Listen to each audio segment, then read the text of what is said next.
certificates for $50. If someone could please come forward and get them.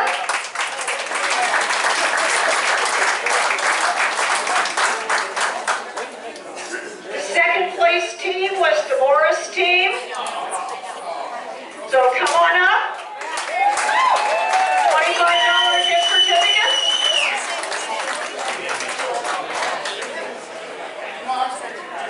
And the last place team, there are 4 passes to play here at the Pompey Club, is the Sweetland team. Come on up.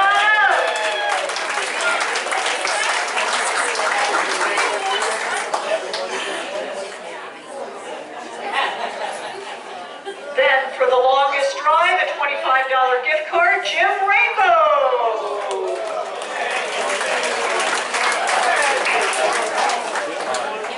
And closest to the pin, another $25 gift card, Patty from the Virgil team.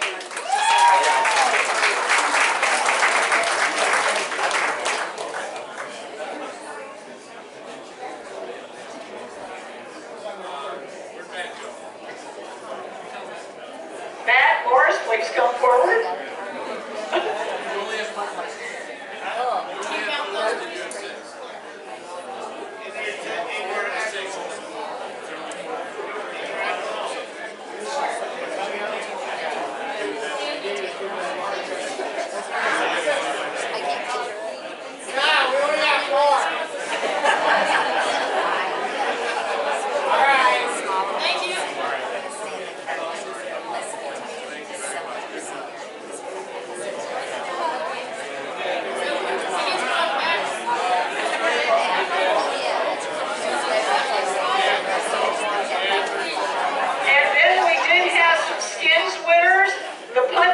$90 for hole 8 and 13. Please come on up.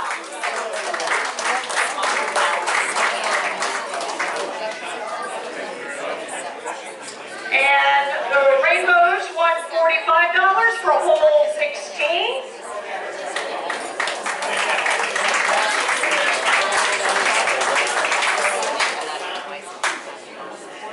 And lastly, the third team also won $45 for hole number 9.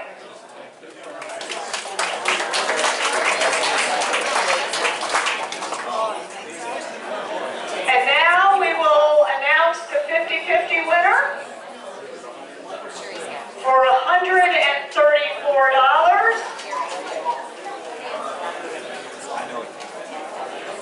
That's what I told her, because you know what? Because she called us. 3646492. 3646492. Blue tickets. Blue tickets for the 50-50 raffle.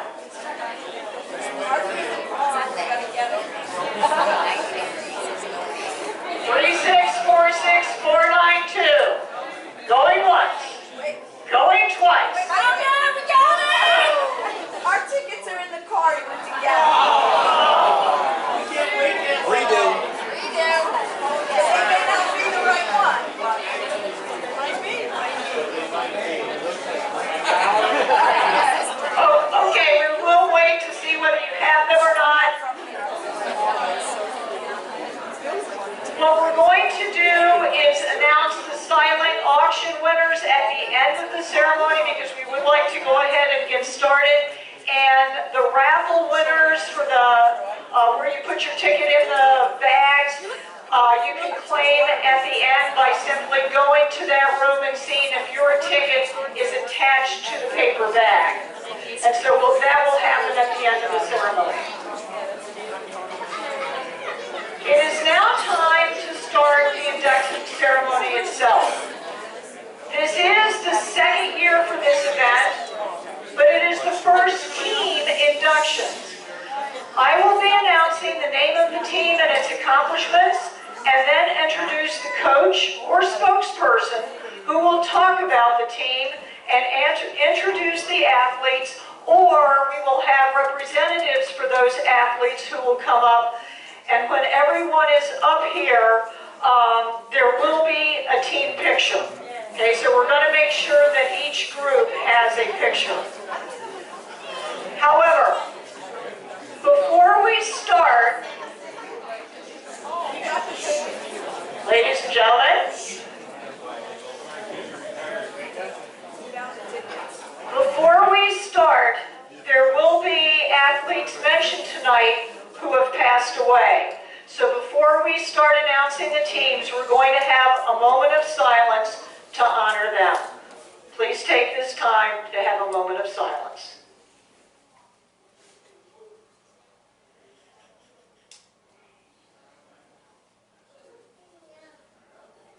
Thank you. The first team tonight is the 1946-47 boys basketball team. They were the Shemadan, which stands for Chemung, Madison, and Onondaga County League co-champions. And to introduce the members of that team is Linda Myers.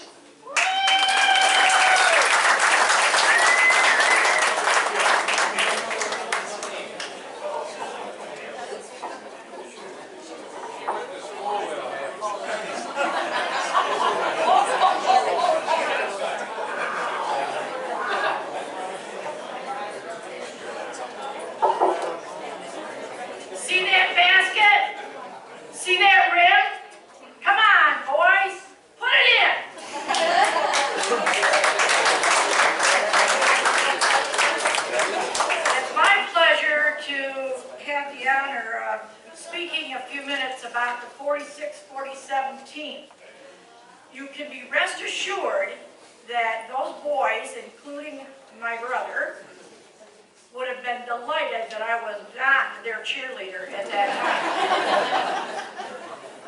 I grew up with these boys, and you don't even want to know half of what I know. I want to share with you what was written in the yearbook underneath the picture. It's worth repeating, even though if you do have a yearbook, you'll read it yourself. The varsity team of 46-47 is one of the teams honored this year. This is a quote taken from the 47 yearbook. Our varsity basketball team enjoyed its most successful season in years. Under our new coach, Mr. Nettleton, they shared the championship of the Shemadan League with Earlville and Morrisville. The team was well supported by enthusiastic students and townspeople. We want you to know that we've worked hard to gather memories from old score books and from newspaper archives, as well as the surviving team members and their families. This is one of the news write-up that was written in the opening game of the season. The headlines read, Sandy Creek loses to Fabius 25-23. George Bailey grabbed a rebound and pushed in a basket for the lone score of an overtime period to give Fabius High School basketball team a 25-23 victory over Sandy Creek in a non-league game at Fabius last night. Ray Purcell happened to be the top scorer for the victors, getting 8 points. Another newspaper headline from 12/17/1946. The write-up talked a little bit about the win. In the headlines, in dark color, read, Purcell nets 25 points in Fabius 47-11 win. Raymond Purcell bombed the nets for 25 points last night to lead the Fabius High School basketball team to a 47-11 win over Lafayette in a Shemadan League game at Fabius. Hayes and Zerbel scored 10 points each for Fabius. After the Christmas holidays, Fabius ran off a streak of 8 wins in 9 games to position himself for the final season in a 3-way tie for the Chemadon League Championship. Now I'm going to just share a couple of the highlights for the season. The team's high individual score for 17 games was Raymond Purcell with 14.4 points per game. Dick Zerba, he hit a personal best, 23 points versus Georgetown. George Bailey hit a personal best, 13 points in a playoff game to Morrisville. Charlie Mapstone, we concluded and found out that he started every single game, and he appears to have been the one that was the steadying influence on this whole team. Better balanced team scoring after the Christmas break may have been an important factor as the team surged towards the league title. In the playoff game against Morrisville, Tom Dwyer scored a personal best 10 points. Neil Hayes added 9 to go with Dick Zerbel's 11 and Ray Purcell's 21. Well, the team did not win the championship outright in the tight 55-52 playoff loss to Morrisville. Their effort was certainly a valiant team effort, which clinched a share of the title and the admiration of the whole Fabius community in those years. Let me just share with you some personal memories. Leon Skeel, and that happens to be my brother, who will turn 90, along with Dick Zerbel to my right, who's with us this evening, and he as well is 90. These two boys are the only two who were able to give us any kind of glimpse or any kind of memory that was fun to share with you tonight. They don't remember much. I can attest to that. Dick told me tonight, he says, "Where'd you say I was?" I said, "Right." Leon Skeel enjoyed playing. However, I want you all to remember that it was wartime. And because gas coupons were given out to schools, all of these boys never had a bus to take them to any away games. They each had to find their own rides to and from. After the war, it became much better. They had to continue to find rides once in a while, but for the most part, it was much better. Did you drive tractors? And some of them probably drove tractors. Leon was sure that he played guard most of the time. Mr. Tony Serio was the coach for a period of time, and for a small team, they thought they were pretty darn good.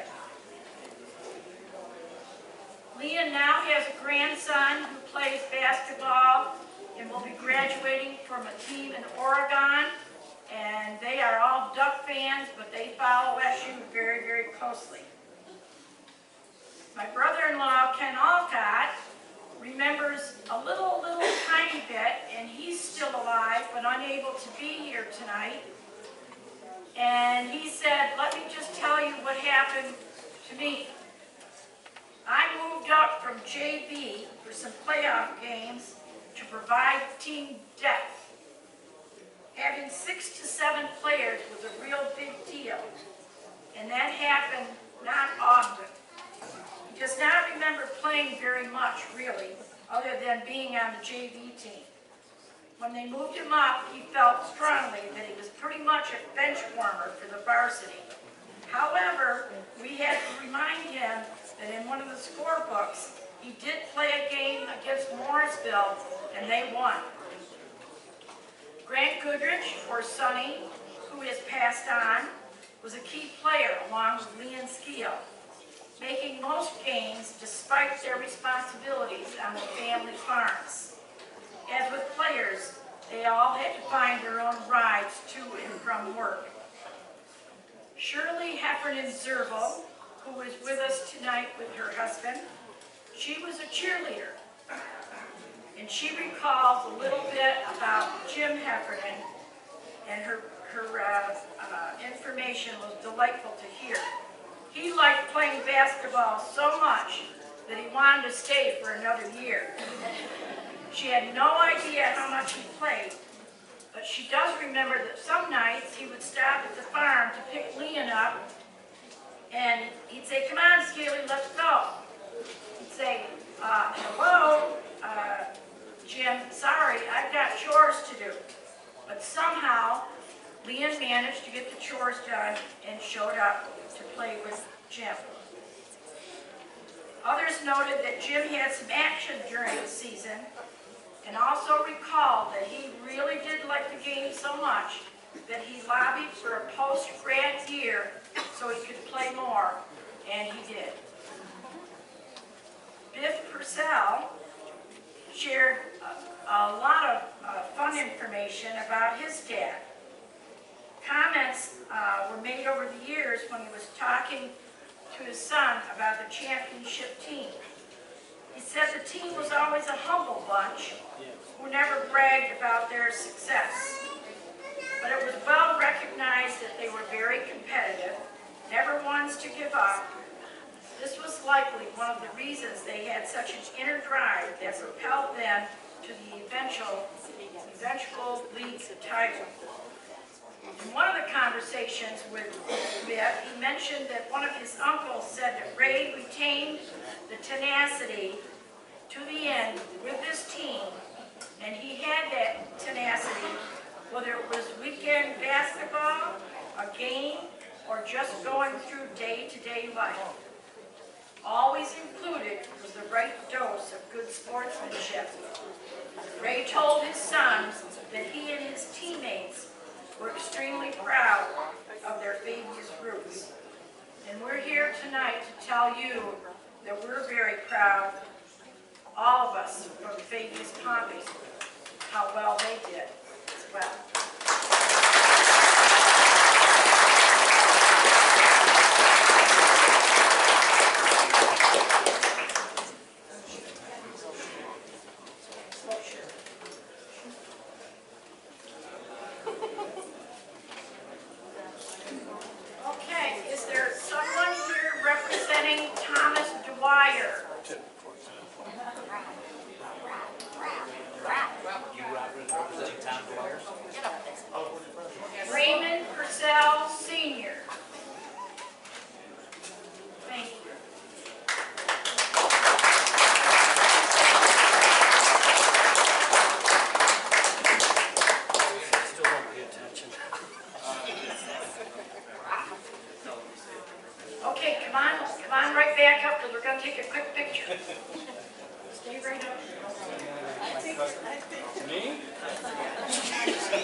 By his wife when he passed away.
doing the very best that we can, and we're just thrilled that they're being honored. And this is something that they'll certainly remember. Get a quick picture. Okay, let's,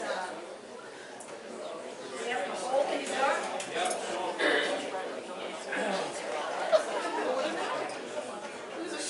Let's say cheese.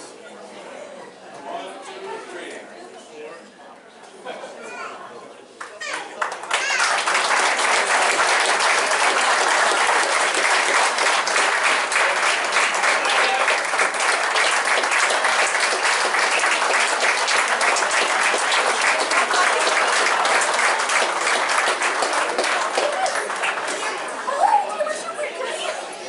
I'm so excited. I got that for head. You almost did. I know it. I might get to go back up. I have two. Now we're going to jump ahead several decades. The next team is the 1967 boys soccer team, who were the Onondaga High School League. The Onondaga High School League co-champions with JD. This is quite an accomplishment since back then teams played each other regardless of size, and obviously Fabius was much smaller than JD. And now I would like to introduce a Hall of Fame coach, Larry Carr.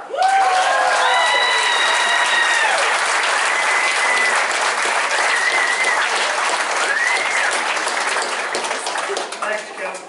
I'll tell you, it's great to be here. Great to see the crowd. So many people have spoken to me about that, and everybody's having such a great time. So we're so pleased. I can't tell you how much. And great leadership. Tim, everybody over there, Josh, you've done so much.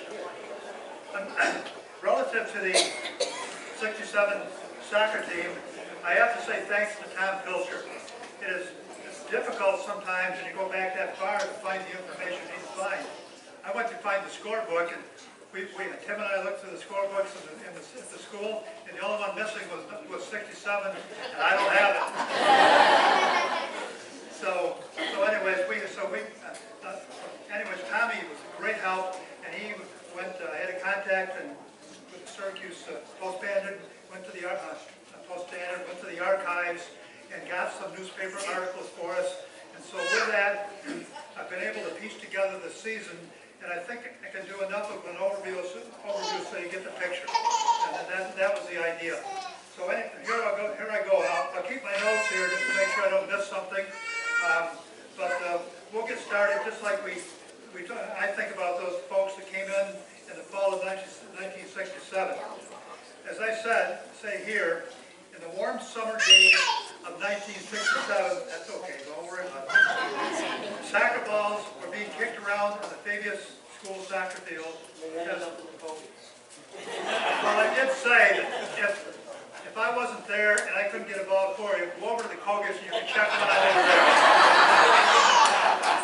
That's for a fact, too. I realized I will have to say now, I was aware that our inventory was a little less at the school, but I know they're being well used. I should have sold them back. Oh, well. Yeah, good move, Steve. Anyway, okay, this group was looking forward to the upcoming season. The soccer program had been building the past few years. A solid junior varsity program was in place under the leadership of Coach Rick San Germano, who brought his own high school and college experience to Fabius. The junior high athletes now had a program with many aspiring 7th and 8th graders joining in. Soccer balls were in every elementary classroom. We're building a program, right? And that's so we got them going young. They were being put to good use in lunch hours, small-sided games. Interest in the sport was growing. I'll tell you, it was fun to look back, and it was fun to be there at the time. The previous year's varsity team finished their season by winning the previous year's varsity team, the 1966 team, had finished their season by winning or tying half of their games, and the road ahead looked hopeful. We finally had a team that was close to winning a bunch of games, and they started getting that feeling. You know, if you start winning games, there's something about it. You folks all know that start knowing how to win. And so that's what happened here anyways. There were many returnees from the 66 squad, and a strong group was moving up from the junior varsity. There was an excitement building around the beginning of preseason practices, scheduled to begin a few days before Labor Day weekend. One player remembered those early workouts by commenting, tough practices with conditioning practices beginning in hot August. Now, I couldn't start it in the middle of August, so they must have been doing it on their own or something. Anyways, that's the quote. We were in great shape. And I got to tell you, I learned that from Prof. Holloway, my soccer coach in Cortland. I never played until I went to college. But I played under a national championship coach. In fact, our team was in the sixth in the country my senior year. It wasn't because of me. I got some play in, but we had a lot of experienced players. Prof was our coach, and he was a teacher of the game. And I taught my boys the way he taught me. And so that was the background of all what I tried to do, including being in great shape. There was a healthy mix of sophomores, juniors, and seniors, as well as a freshman backup goalkeeper. Preparation was intense, with an emphasis on skills necessary to implement a constantly attacking offense, so that was the plan, and a tough, relentless defense. Always having one of our guys the ball. And these guys will tell you, I was on their case constantly about that. We better have somebody in that ball all the time. Right, Mike? For sure. A demanding schedule featured games against, get this, North Syracuse, Baldwin, West Genesee, Liverpool, Fayetteville Manlis, Jamesville DeWitt, and Skinny Atlas. All quite large schools, some very large schools. The team was looking forward to the challenge and were determined to be prepared. Then the journey began. And my thinking was, we'll just give you a capsule of the season, we'll hit a few of the games from things that Tommy was able to get to me. An intense early September game saw the Falcons battle to a 1-1 tie against Skinny Atlas. The Syracuse Post Standard write-up said the Skinny Atlas goalkeeper and Fabius center halfback Tom Pilcher both showed stellar play. And of course, that was a tie game. If you recall, looking back on this now, had we not had that tie game, if we lost it, we wouldn't have won this thing. An intense early September game saw the Falcons they got the Skinny Atlas game. Okay, where are we going here? Okay, go along.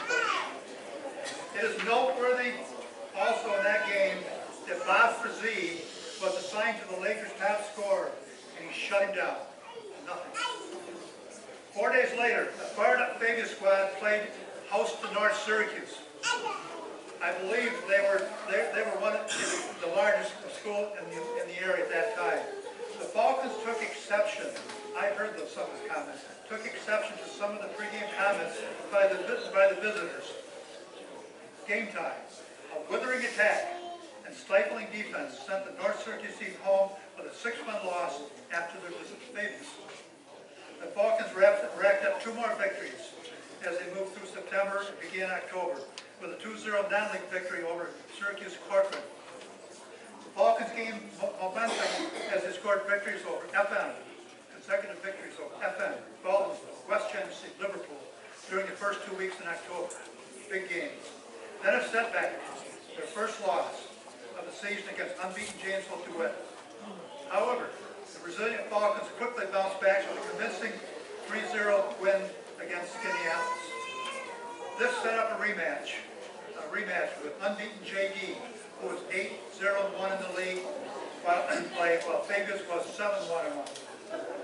The Syracuse newspaper reported, and there were some really good write-ups that got toward the end of the season, good ones. The Syracuse newspaper reported, quote, it's Jamesville DeWitt at Fabius for the county league title. So here we go. October 26th, game day. The Syracuse Post Standard Sports section had a story with a headline, County Soccer, Iowa State, all in bold print. The large team photo, that photo that you see in the programs, that was right up in the top corner of the sports section. Everybody could see it in Central New York. It was great. We loved it. So, in that photo, the large photo, had the players' names underneath, so everybody's identified and occupied that significant space. In the lengthy article, JD was rated the favorite based on the beating Fabius the previous week 2-1. Going into this critical final game, JD outscored their opponents 21-9. While Fabius had a margin of 21-6 over their opposition. The Falcons giving up only 6 goals in 9 games, spoke loud and clear about the fullback play, for the defensive play, fullbacks Fred Virgil, Jim Mossy, center halfback Tom Pilcher, and goalkeeper Tom Henry. Donnie, great job.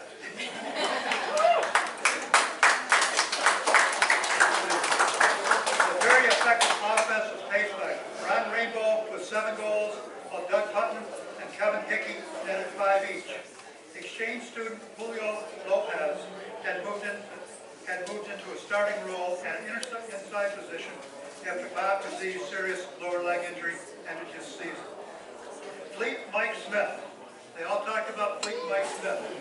Held out a key wing spot with wing halfback Ken Bryan, another Fleet guy, and Dan Francis. Fleet, before they can move. Both skilled and blessed with good speed. Keyed the outside defense and gave support to the attack. A group of teammates, anxious to play, always are ready to provide support when called upon. And that group of teammates that didn't start the games were a great bunch of kids, I'll tell you. It was just wonderful. The following day, the post-game newspaper story reported the results. And here goes. It gave a good recap of the big game. It led with this statement. Coach Larry Carr's Fabius-Falcons tied Jamesville DeWitt for the 1967 Onondaga County League Championship yesterday with a 3-2 win over the previously undefeated Red Rams at Fabius Field. The Fabius victory left both teams with an 8-1-1 record and a share of the title. That's the end of the quote. JD scored their first goal with 20 seconds left in the first quarter. Then were held in check by the talented Fabius defense until the closing minutes of the game. In the meantime, Doug Putnam, who I talked to on the way in, he remembers this very well. Doug? Okay, scored late in the first quarter on the Kevin Hickey pass. And again on a corner kick in the third quarter to put Fabius in the lead. Tommy was actually telling me about these corner kicks that Doug kicked. And he didn't just kick him kind of in like this. He kicked him in and had a hook on it. So he just took it right away from the keeper. So I'm sure that was one of those. The winning goal, as described by the sports writer for the Post-End, said it like this, quote, with 10:07 left in the third period, Ron Rainbow scored unassisted from 10 yards out on a whirling blind shot at the net to make it 3-1. Whirling, I love it, whirling blind shot. JD scored again with 3:02 remaining and the scoring. Keeper Tom Henry had 13 saves for the winners. We were the champion. We were the co-champion of Onondaga High School League. We thought that was pretty darn good. We were so proud of that and pleased with it. It must be clearly stated this was a deep, motivated team that worked hard to push themselves to a championship level. Those players who were non-starters provided formidable competition in daily practice. And that's not hyperbole, that's true. And were ready to compete at a high level when called into game actions. They were great teammates. I love them all. While the 1967 team eventually fell in the Section 3 tournament, this group began a tradition of excellence. And think about it, a tradition of excellence. We've had 3 coaches, three since that time, including myself, which has continued for over 50 years at Fabius-Pompey. Add a few random thoughts. I think I've talked enough. Okay, you guys have been talking. So I want to say that for me, it was a privilege. It was a privilege to help see that team building, to see them come together, and it was special because they started this whole thing. So again, I want to say I'm so proud of it.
Kevin Hickey. I know Kevin couldn't make it.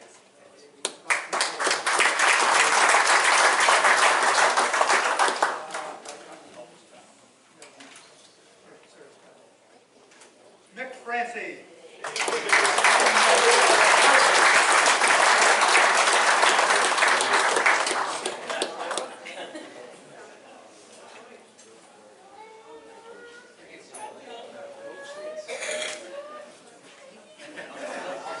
Fleet Mike Smith.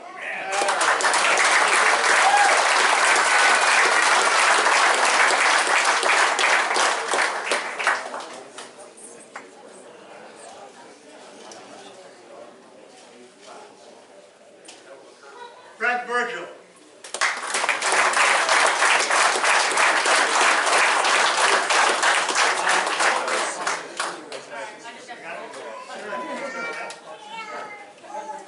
Is anyone here for Terry Schofield?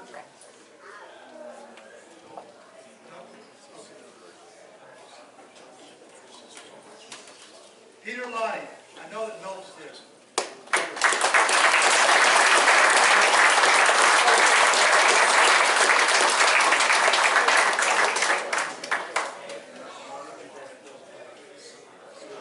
Bill played basketball for me.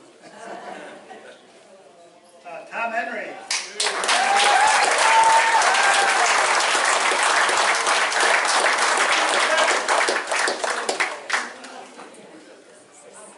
Bob Frazee.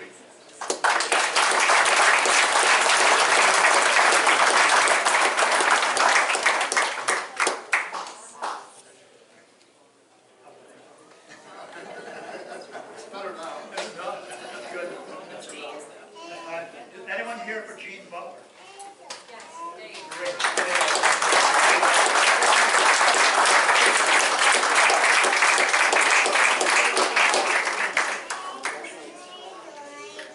Thanks, Steve. Hey, Dan Bailey.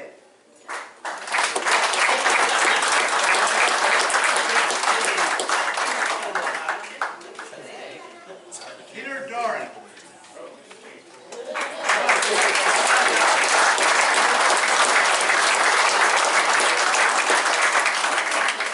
I know this guy pretty well. I know your sister better.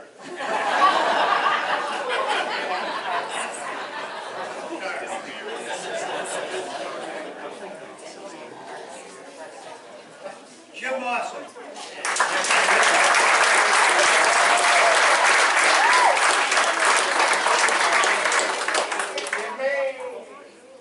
Anyone here for Steve Latosha?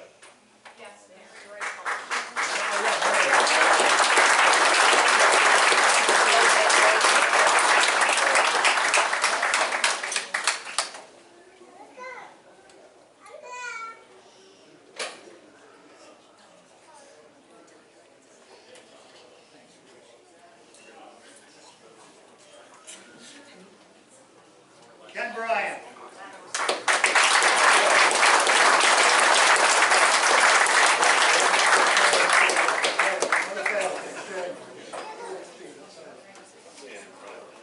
Dan Kovic. Steve.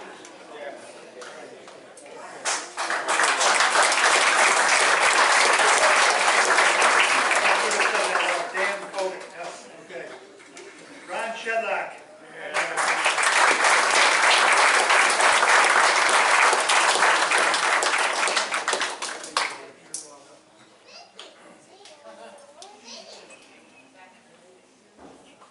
Rich Dwyer.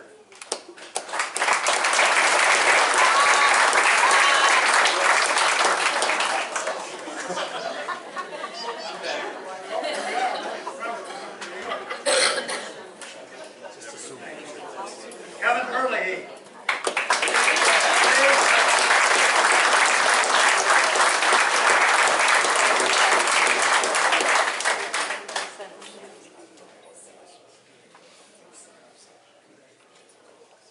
Ron Rainbow.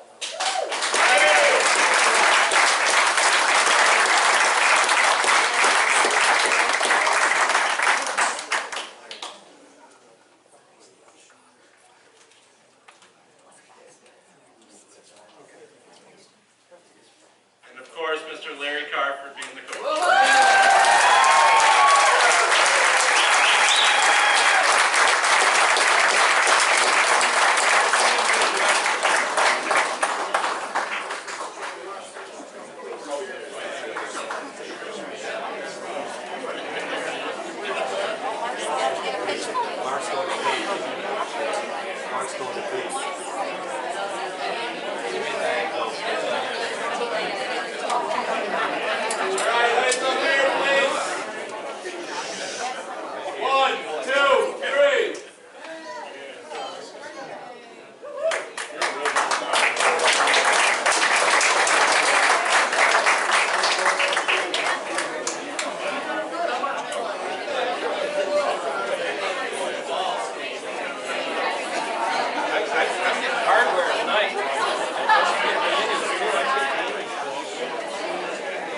And now, ladies and gentlemen, we're going to shift genders and introduce the 1976 girls soccer team.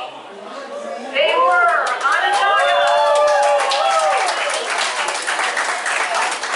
Onondaga High School winning champions and Section 3 Class D champions. To introduce the team, we have Coach Jim Keith.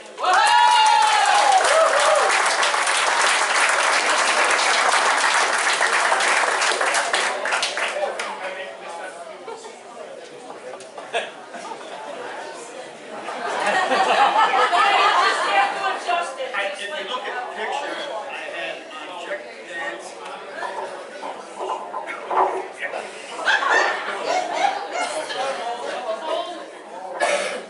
And I could use those platform shoes tonight.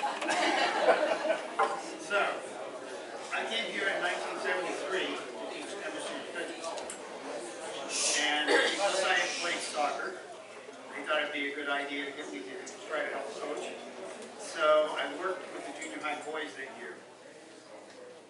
One time after practice, I went down and watched one of the girls' games. The next day, I saw Mary Ricknoff. And I sort of suggested to her that they could get into a little better shape and maybe pick up a few more skills. And she didn't take it too well. So she looked at me, I pushed the wrong button, and she said, if you think you know so much, maybe you should help us next year. And I was going to give that help. So I was ready to take the chance. So next year, I started helping Mrs. Ripnoff, and the young ladies really proceeded to work. And I can remember hearing from a reunion last year about one of the players telling another player that I used to make them work. And I don't know why they complained. I used to run the sprints with them. Sometimes. So, anyway, the first time that I got really involved in coaching, this was in 1975, some of the girls came down to my classroom and they were upset. It seems at that time, when you went out for cheerleading, you cheered for the boys' soccer team, and you also continued on into the boys' basketball team. Well, there was a boys' game that day, and we had a game. And the Irish started building up, and so we made a couple phone calls. And that afternoon in the library, Mr. Norris, Mr. Carr, Miss McLaughlin, I don't know if this is out yet, and I sat down, we talked, and we were able to resolve this. And the girls played. And that was the beginning of really, I think, the girls starting to proceed to have a program. And it was because of that that we got ourselves pretty big start. So that in 1976, we really got going into the league. And it was that part that I believe was able to give us the building program that we needed for our soccer program. Now, some interesting facts I'm going to point out. First of all, we had no write-ups in any paper. no proof, okay, I'm sorry. We had no write-up in any paper. We were certainly not covered on TV. Throw-ins were taken like a discus throw. Goals were worth 2 points. Penalty kicks were worth 1. So when you see some of the scores on the plaque that they had around, you'll see like 16-2. Well, it was 8-1. So that's the way it worked back then.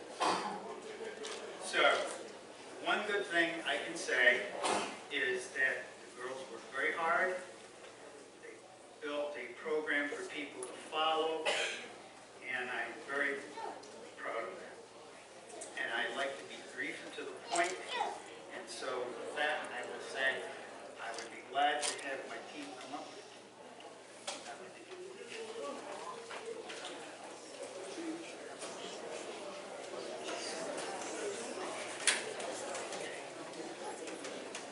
Mary Lou had the bits. Anybody here? No.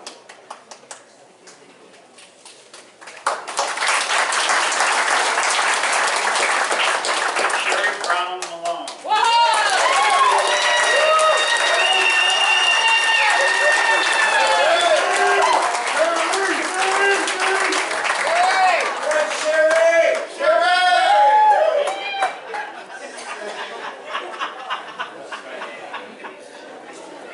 Mary Pat Driscoll and Roseanne.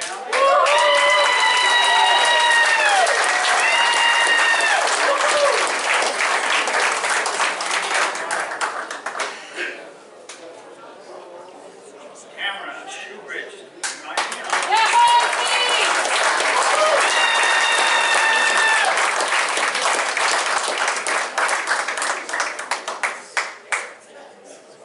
Karen Wade Wilcox.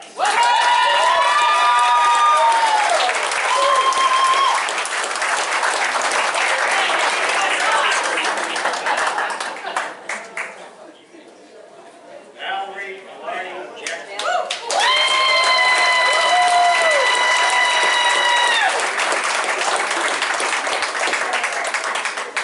They claim to be a yellow card champion.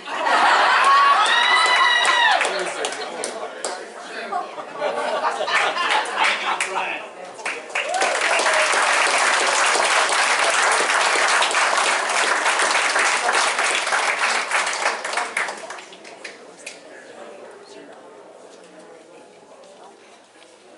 Cynthia Armand.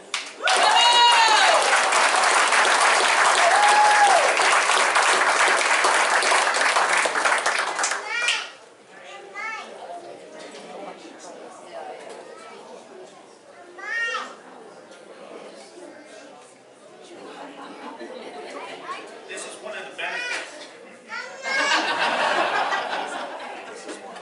Beth Villella. Trent.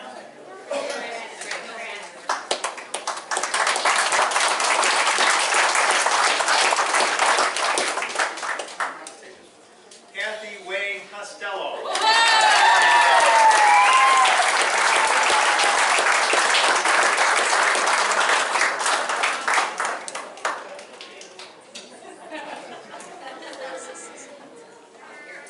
Pat Farewell Hager.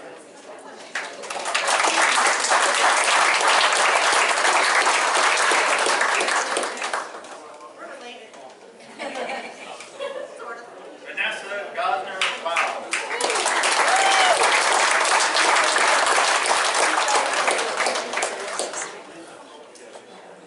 Cindy Chrysler.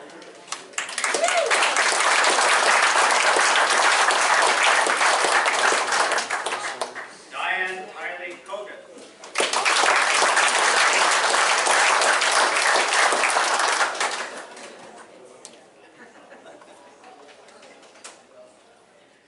Vicki Dorner, Vicki Dorner Nolan.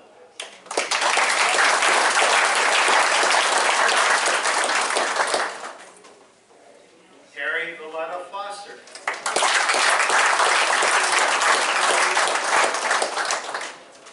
Ann Wormuth.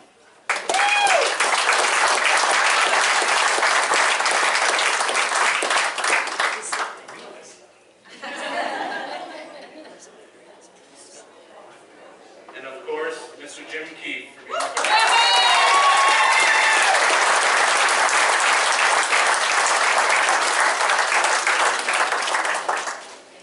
Speak, Sherry. Sherry. And slide in there.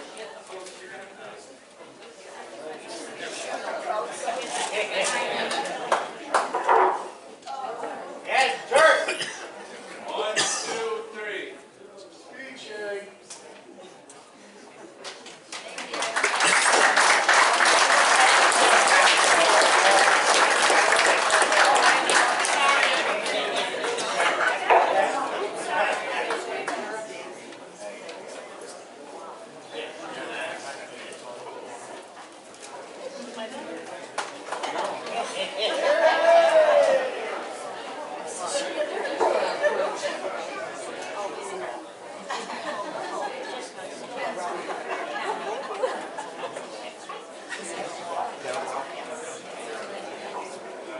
And last, but certainly not least, is the 2000 baseball team.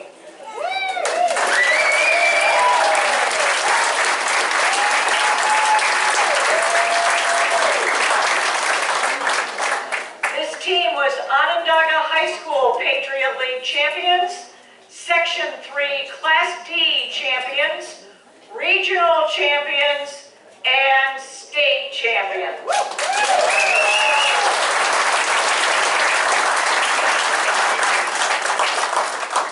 Coach Sean May, please come up and introduce your team.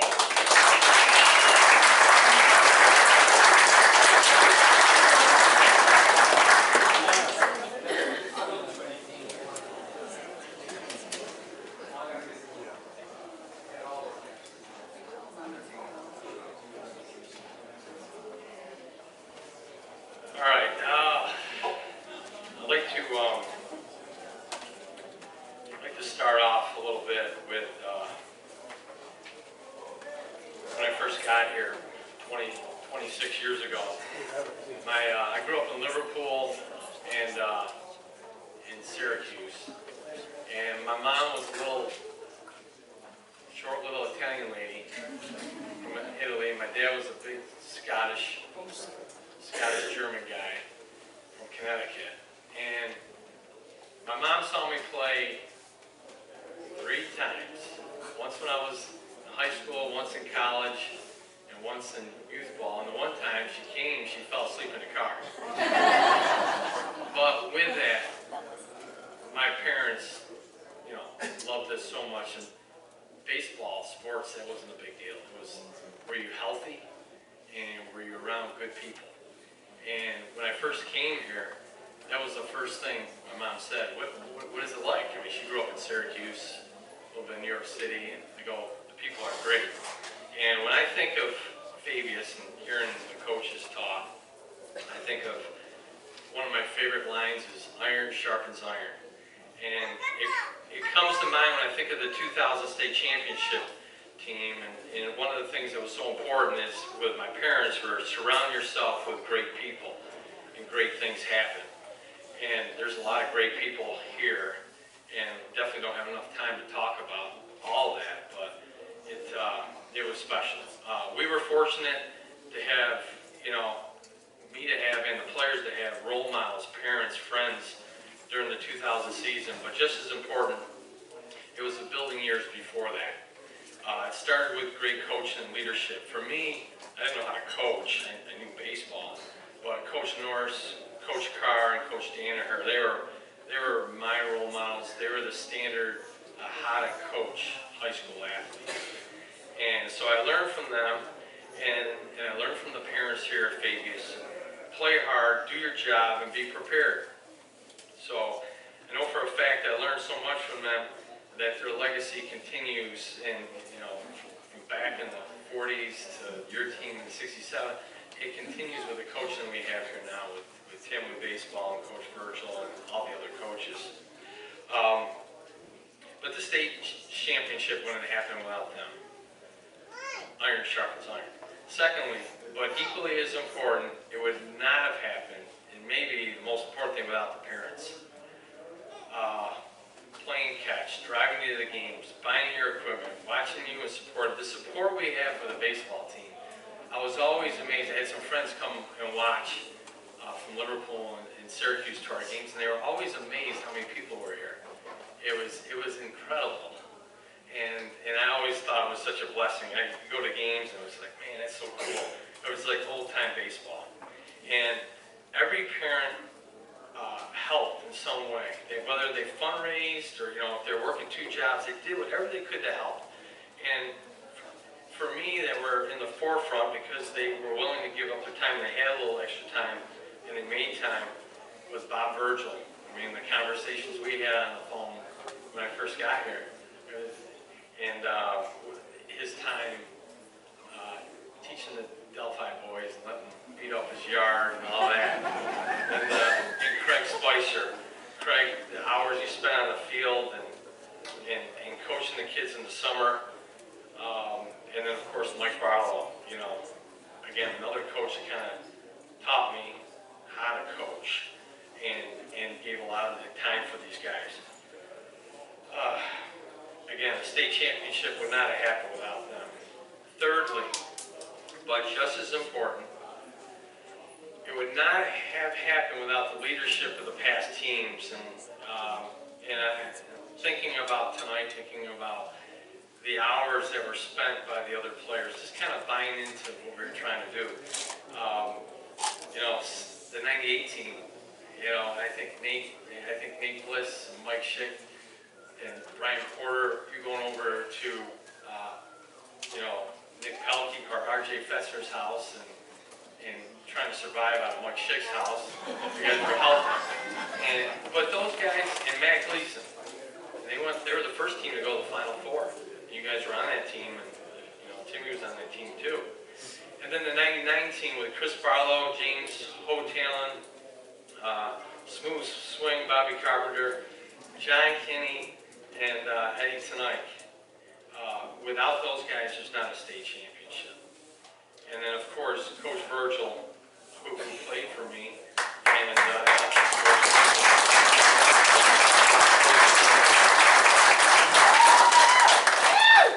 it would not have happened without him, of course. Everything that he brings to the table, and everything that he does and continues to do in the town here. Iron sharpens iron. Large, Evan Eaton, who former player, another former player, and you can see the kind of resounding trend, or there's a theme. Surround yourself with good people. Large, mom and dad, great people. All the players, great people. Large, can you come up here please for a minute? Yep, come up here.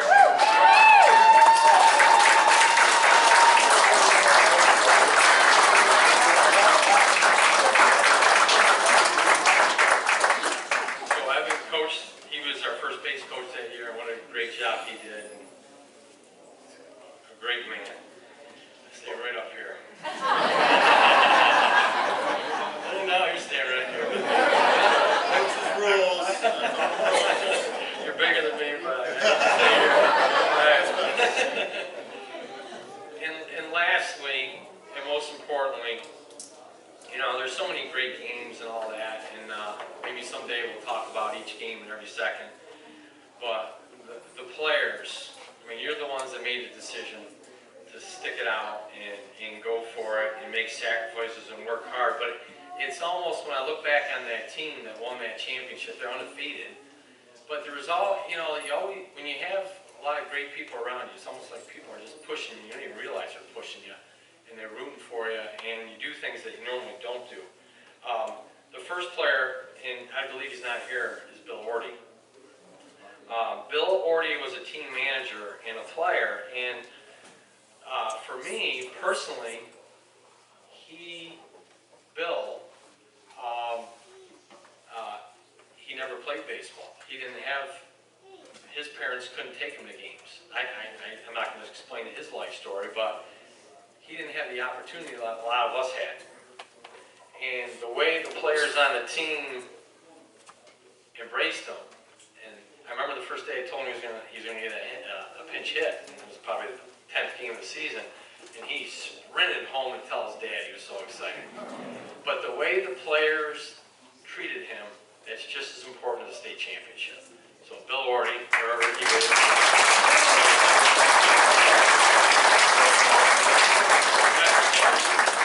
So now my favorite part. All right, freshmen, come up, freshmen. Man, Morris, come on.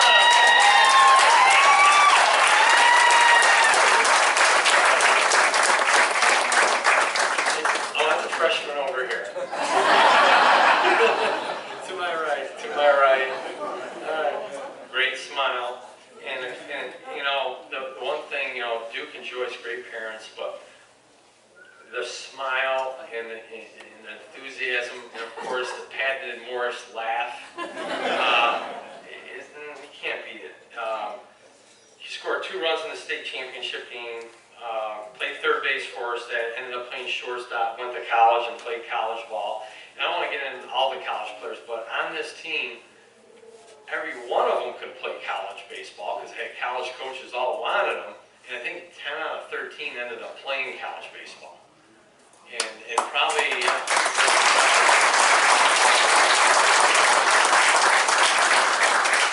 you can see it was pretty easy to coach. They knew what they were doing, and it was awesome. Let's bring up your brother, Mitch.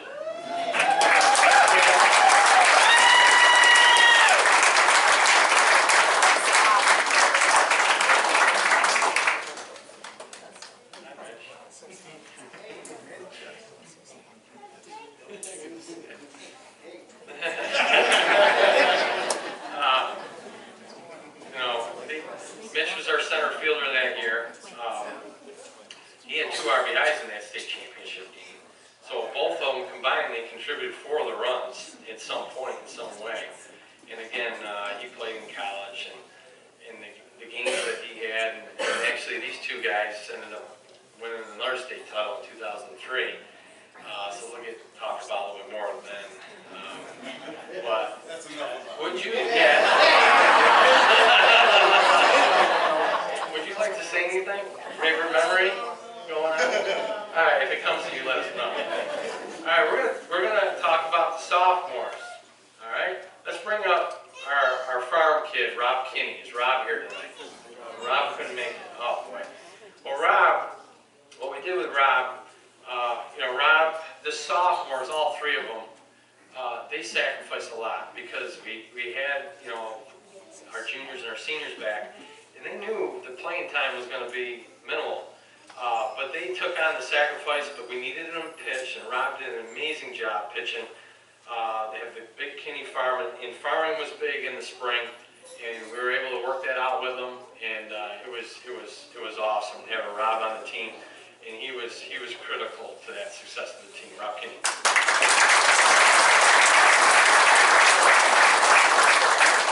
Corey Spicer. All right, Corey Spicer.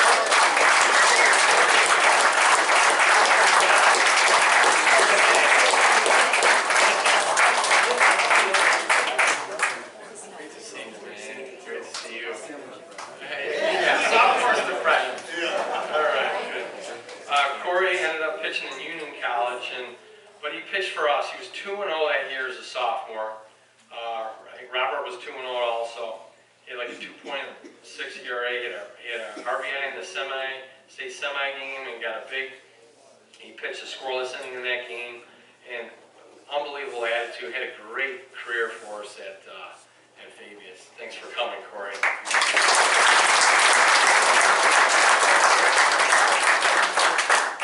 All right, businessman, Mr. Brant Ford, come on down.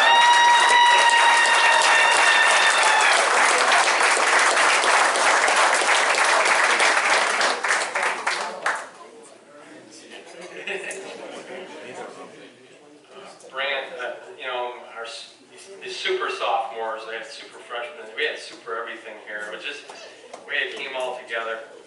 And Brant was a pitcher for us, same role, all the sophomores, they kind of bought into it. Brant was 3-0 that year. He pitched 5 innings in the state semi game, ended up pitching at Amherst College, and did a great job for us, Brant Ford.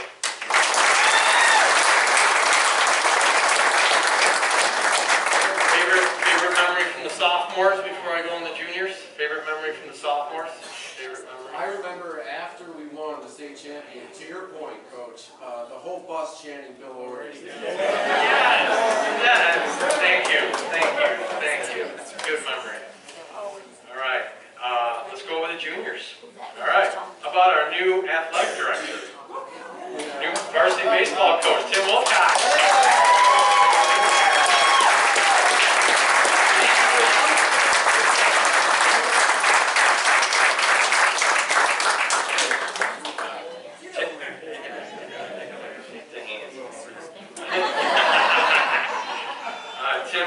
Tim did everything for us. Played outfield for this team. He caught half the games. He was our number 2 batter once we get settled in with it. He hit .406 that year. Had a great year. We brought him up in the '98 team. I didn't really know Tim back then. Part of the reason I brought him up, he was a very good player, but he was quiet. No, he was a great player. And a great team player, and you can see what he's clutched throughout his career. I'm going to talk about the juniors here in a minute. But 3 hits in the state semi game. Tim Wilcox.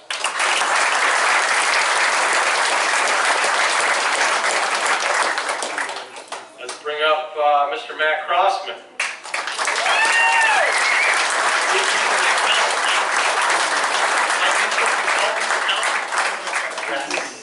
Smooth.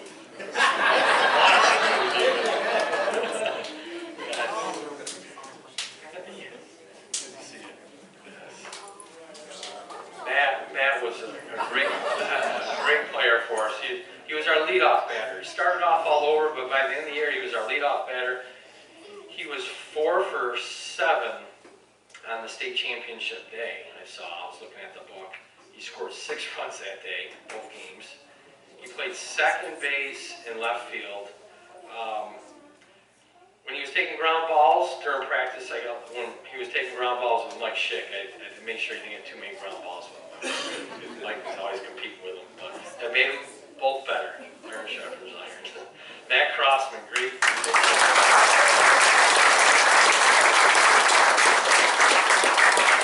Bob Virgil.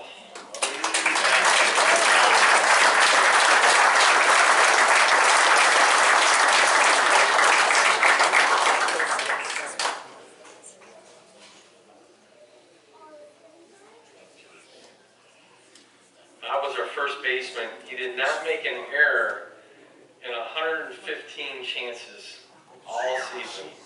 Did not make an error.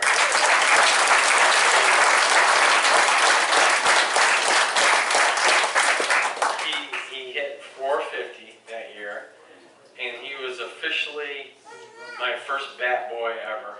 And he never left the game. Pouring rain, wet, whatever, just stood right by the backstop. It was great.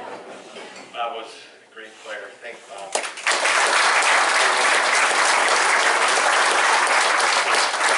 All right, about the last junior, Brian Porter.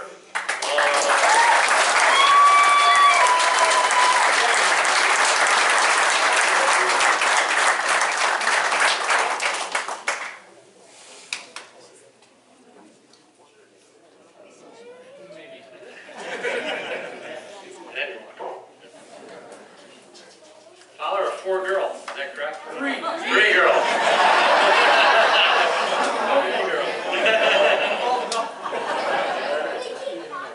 Brian, 9 wins pitching that year, undefeated. He was the winner. He was the pitcher of record for the winning game of the sectional finals, the regional finals, and the state championship.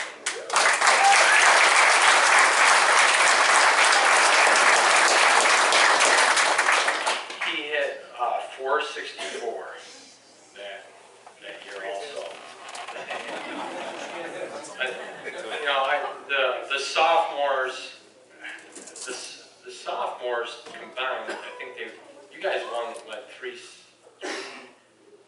sectional titles in your years too? Yeah, they won 3. You guys won 4, right? Yeah. The juniors, yeah.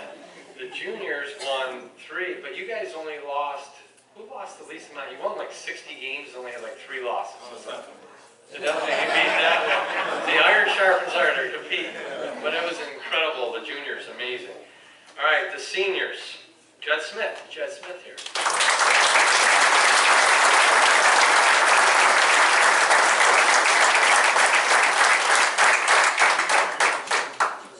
Jed, you get your speed from your dad? Yes. Jed had speed, that's for sure.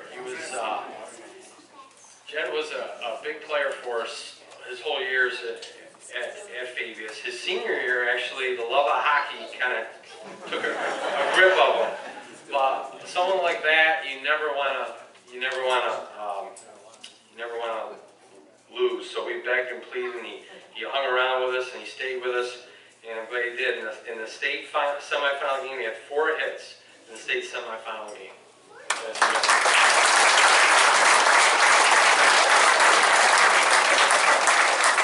Oh, before I forget, juniors, any quick, good memory? Corey's got to beat. Coach, you still owe Bill Orty a steak dinner. Oh, I do. All right. That was good. That was good. You won't say that story, will you? All right. Let's go with Mike Schick.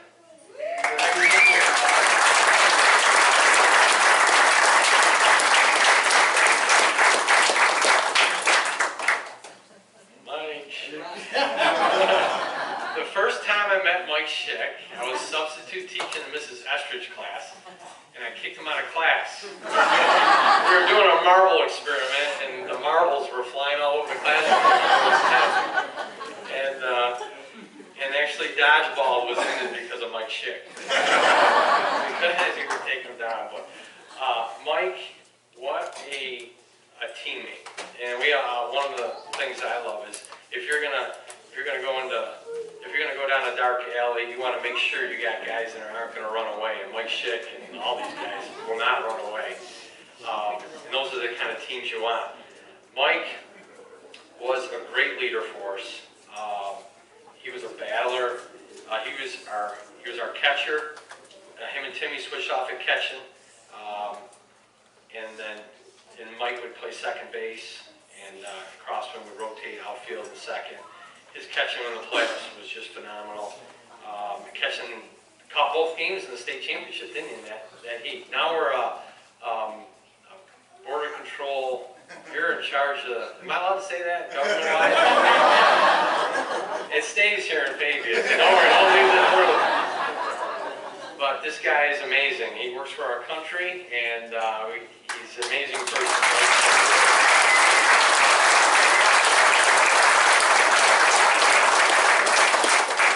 Mike drove from the state of Washington to be here for that.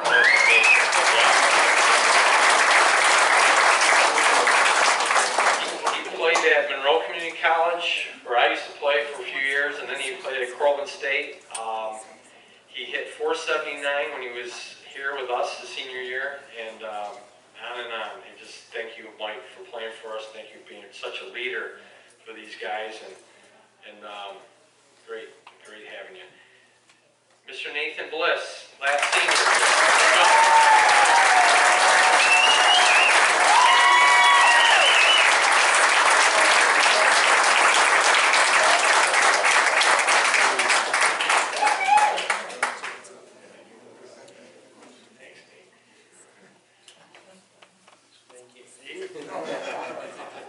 Nate was the real coach of this team. He was the father figure to all these guys. He protected them all. He was a special player, special person. His parents, Debbie Bliss and Aaron Bliss, what a tremendous family, like all these players' family. And, you know, it showed with Nate. Nate had that cool, calm, I called him the Basenji boy because his Basenji dog, it's called the barkless dog.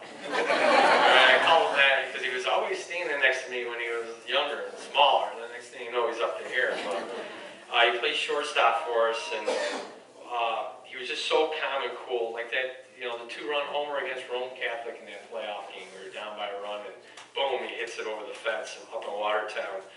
And just all those great moments. And, you know, really, I mean, Mitch and Matt, you should say your favorite story about Nate Bliss, because he took care of you two, because you wouldn't have been on the team if it wasn't for Nate Bliss.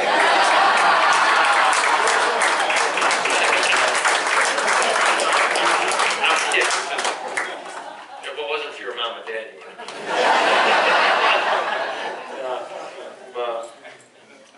But Nate, smooth and steady. That's what I wrote. Smooth and steady. He hit .492 his senior year. He had, during the playoffs, Nathan, you had 13 hits during that playoff run. 13 hits. That's 14.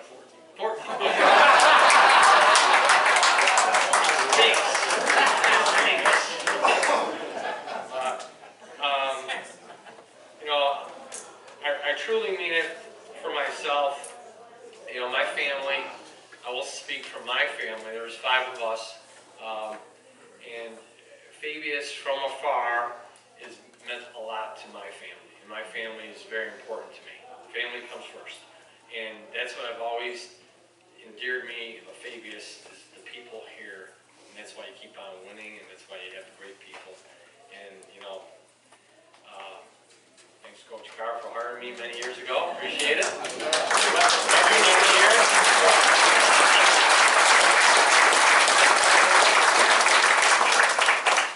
Thank you, Mr. Gorman. Appreciate your thanks.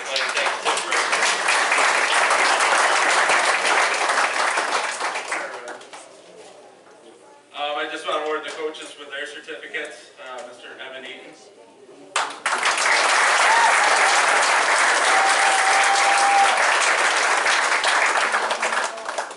Mr. Josh Virgil, he's been with us for a long time.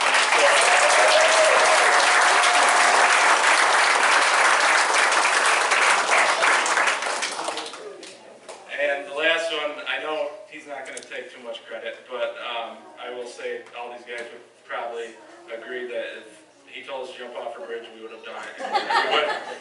We just all bought into him, and it just, every player before us and after us, you know, we are where we are today as a baseball program because of Coach Sean May.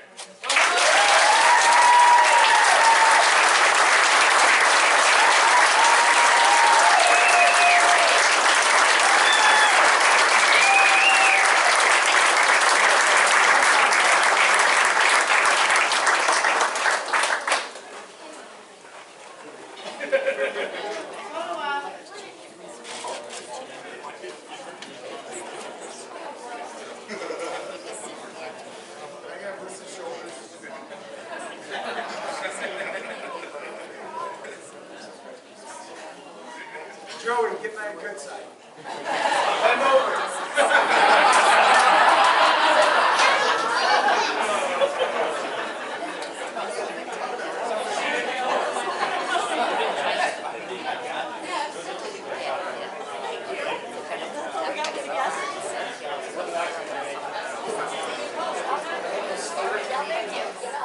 I know everybody.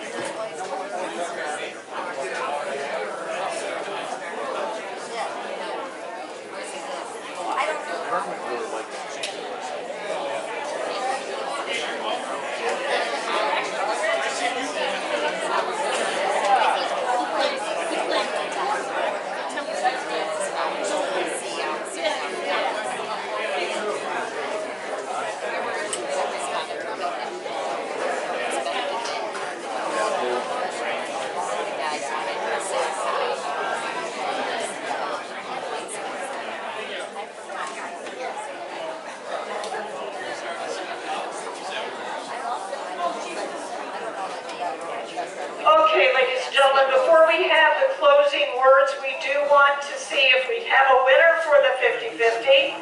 Again, the number is 364-6492. 364-6492. I gotta go check the car. Going once, going twice, going 3 times, we draw another. Nate, donate it back. Donate it. The number 364-6883. 364-6883. Keep it.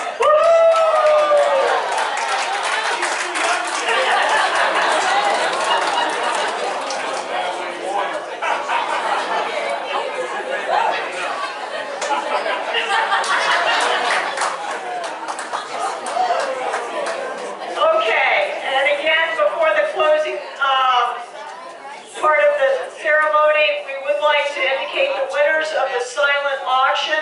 You can just stay in your seats for now, but at the end, make sure you see Sarah or somebody who is at the table back there to claim your prize. The TV, Karen Wilcox.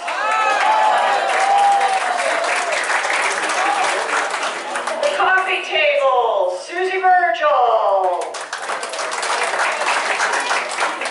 The Mets tickets, Karen Wilcox.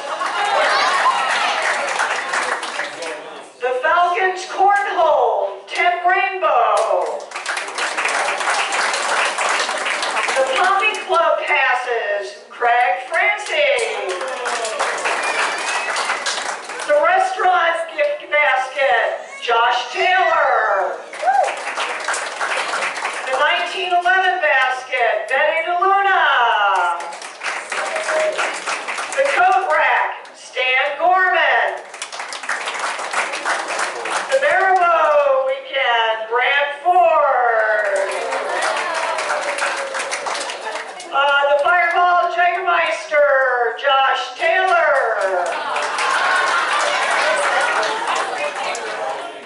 One of the Sky Zones, Vic Francie. The Yankees tickets, Josh Virgil. The Corksicle, Sue Virgil. The other Sky Zone, Grace Porter. And the Syracuse stage, Sarah Virgil. And you can claim those at the end. And now, as we prepare to close our first team Hall of Fame induction ceremony, I'd like to introduce a young man that you've certainly seen up here before in several roles, Tim Wilcox. This was his vision and his idea for the Athletic Hall of Fame, and he has worked tirelessly to make this vision a reality. Tim, closing statement.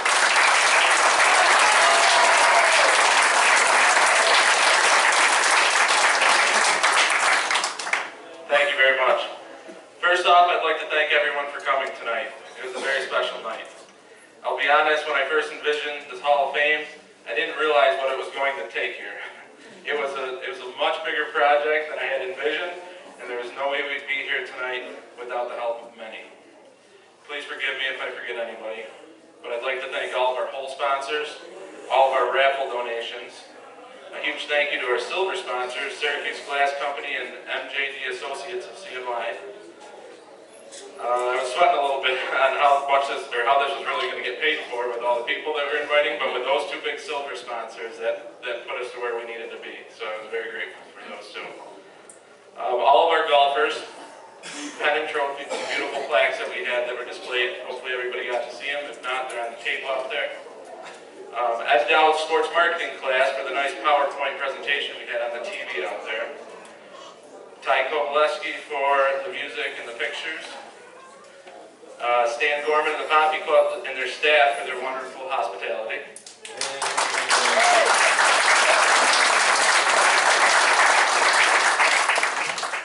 The Fabius-Pompey School Board and Administration for supporting this idea.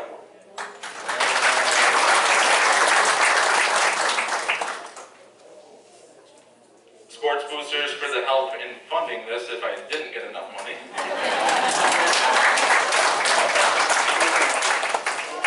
All of our speakers and the nice things they had to say about our inductees and teams. Thank you very much.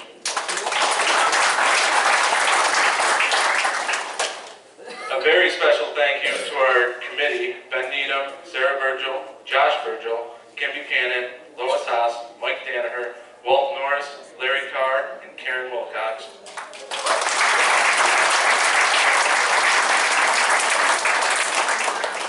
Really, with me being in the middle of my baseball season, I wasn't sure this could get pulled off, and they just helped more than you could know. I mean, it was very easy just to say, we need this done, and somebody was jumping to it, and it was just, it made my job a lot easier than it could have been. So thank you very much. And one last thank you to all of our inductees. You have all set the precedent for what our athletes should strive to be. You have been incredible role models. As said in our mission statement, it is the purpose of the Athletic Hall of Fame to motivate current athletes, connect the past to present, and develop pride in a rich athletic tradition at Fabius-Pompey Athletics. My hope is that our coaches, athletes, and parents will see your flags hanging in our halls and will be inspired and motivated to make our Fabius-Pompey family proud like you all have.